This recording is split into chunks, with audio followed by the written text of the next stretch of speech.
আসসালামু আলাইকুম বন্ধুরা, আজ আমি বানাচ্ছি সবজির পিঠে। এই দেখুন, এইটা একটু সবজি কম হয়ে গেছে, এই সবজিটাও দিয়ে দিই। আমার সবজি সব ভাজা আছে, নুন আর হলুদ দিয়ে ভাজা। এটা দিয়ে দিই।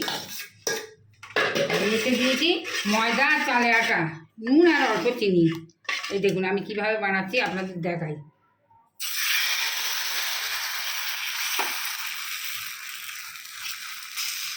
ছোটো করে আপনাদের দেখাবার জন্য একটু ছোটো করে দিই, তাড়াতাড়ি হবে। আমি বড় বড় করে বানাবো। দিয়ে এই যে এটা চাপা দিয়ে দিলাম, এই দেখুন এইটা চাপা দিয়ে দিলাম। এই যে তৈরি হয়ে গেছে, এই দেখুন, এই যে দেখুন কত নরম হয়েছে। এই দেখুন আমার নাতি খাচ্ছে, নাতিও বলবে কেমন হয়েছে? খুব ভালো হয়েছে। আবার দেখা হবে পরের ভিডিওতে। খোদা হাফেজ, টাটা। টাটা।